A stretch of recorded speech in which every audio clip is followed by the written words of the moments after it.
Hello people, I am Jaby KOAY, and my non-spoiler Kabir Singh movie review has been out for a couple of days now as of this recording. My movie review for Arjun Reddy, which I shot with a chair at Kirk, has been out even longer. Arjun Reddy is the movie Kabir Singh was based on, for those of you that don't know. I feel like everybody knows that at this point. Everyone's aware of that. But for some stupid reason, I still feel compelled to state that just in case. You never know. My Arjun Reddy and Kabir Singh reviews I recommend watching before watching this video if you can, if you've got the time and you haven't seen them already, because I feel like it'll give you a full, well-rounded understanding as to where I've come from to where I am now, the evolution and progress of my feelings towards this particular story. You don't need to watch them. You won't be lost if you don't, but it does help. So, Kabir Singh has some controversy around it, just a little bit. Way more than Arjun Reddy ever will get, as far as I can tell. So my opinions about Kabir Singh seem to fall smack dab in the middle of where everyone else's reside, and that got me some criticism from both sides for not favoring either side's argument enough.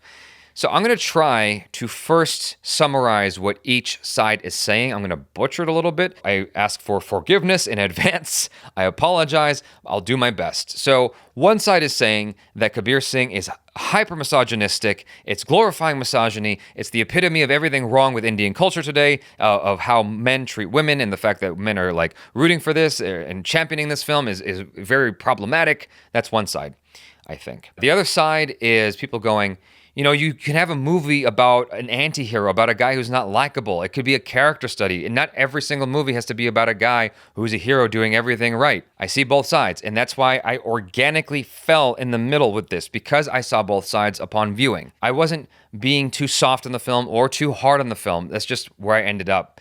That was my honest opinion. And so my hope with this video is to bring you guys towards the center if you're staunchly on one side or the other, because I feel like there's something to be gained from that. If you're staunchly on one side, then you're missing out on what this person has to offer. And if you're staunchly on this side, same vice versa.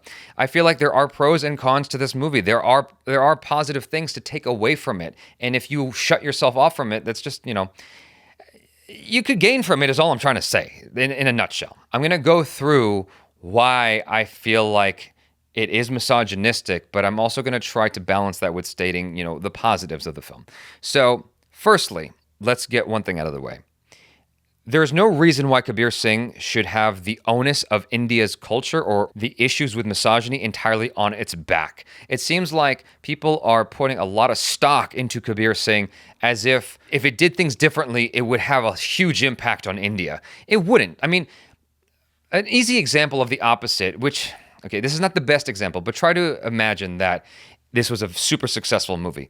Secret Superstar showed you the opposite. It showed a very positive message and a very inspiring one. If that movie did $1 billion at the box office, you wouldn't see India radically changing as a result of it. People are who they are at the end of the day. Yes, it can have some impact, but it's minimal at best. And so anyone who's like championing this film, they were already that person. They weren't that person more because of this movie. So I don't put the onus on Kabir Singh to reshape society in any way or to negatively impact society. It tells the story it wants to tell.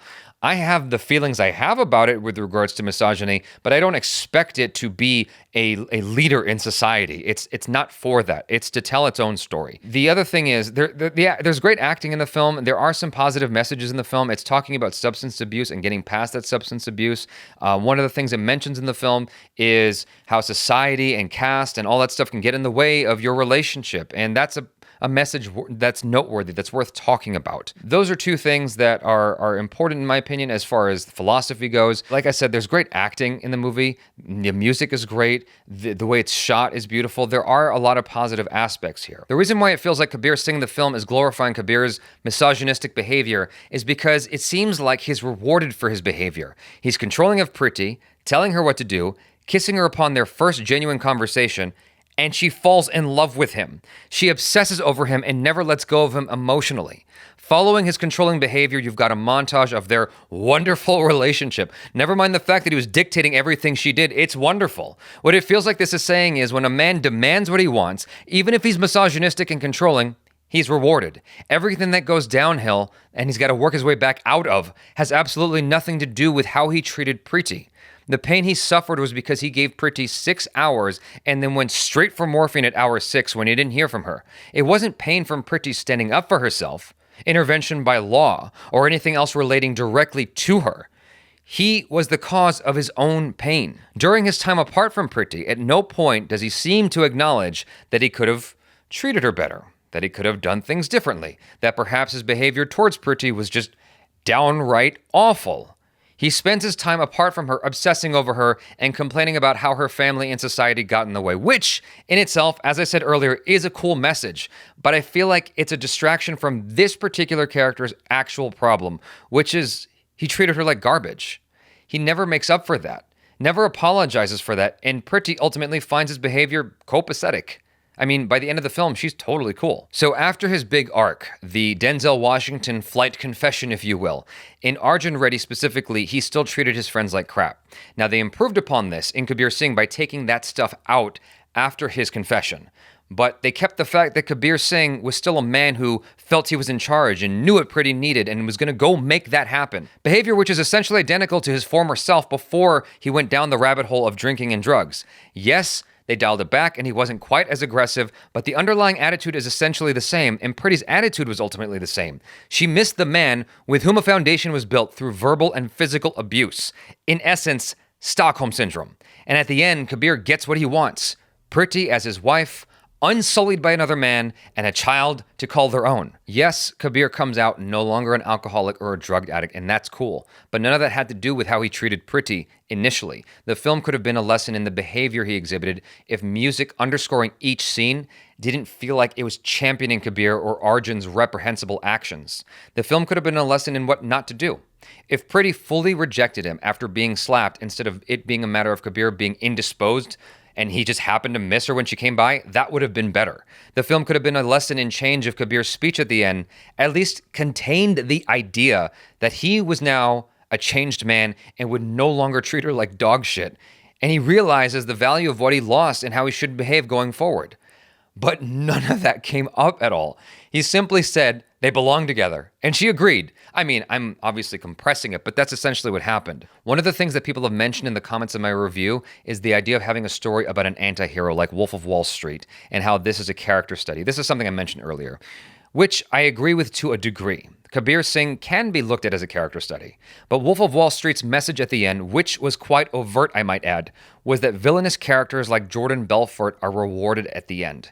Their punishment is laughable. The heroes in this world see no glory, and ultimately the Jordan Belforts bounce right back after punishment, and with an audience hungry to understand how to be him, as evidenced by his seminar at the end of the movie. Kabir Singh and Arjun Reddy didn't seem to say anything about misogyny or abuse, but about substance abuse, which the latter in itself is a good message, don't get me wrong, but the former really needed to be addressed for this to not feel like it was simply glorifying Kabir's behavior. So obviously I spent a lot more time talking about the misogyny in the film than anything else, but I feel like it was important to do that to make it abundantly clear where the film could have been better, and where I hope other films like this improve upon Kabir Singh and Arjun Reddy, because I would hate to see other imitators of this film do the exact same thing where you got men slapping women up and him not being punished for that or apologizing for that. That needed to be addressed, and it never was.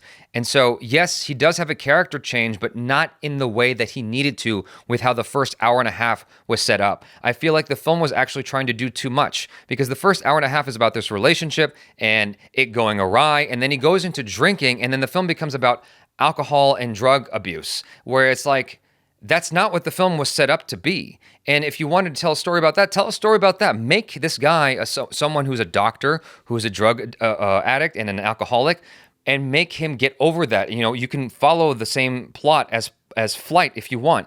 But to do both, I feel like it's taking away from each story. That's my humble feeling, my humble opinion about this, because I see the positive in what Sandeep Reddy Vanga is trying to do here. I see what he's aiming for, but I feel like both messages were sort of lost because he was trying to do too much. It's a 3-hour movie, and maybe he could have done both, but for me, ultimately, something was lost on both ends. Ultimately, I don't feel staunchly on either side, negative or positive. Again, I fall smack dab in the middle, but I do clearly see the misogynistic aspect of the film, as well as the positive. So anyway, I'm going to stop repeating myself. Hopefully you guys understand where I'm coming from with this, and hopefully you enjoyed this discussion. Let me know your feelings. Let me know which side you started out on, and if you're anywhere else because of this video, or if you're in exactly the same place, which will be obvious, abundantly obvious, if you start shouting at me in the comments and telling me how wrong I am.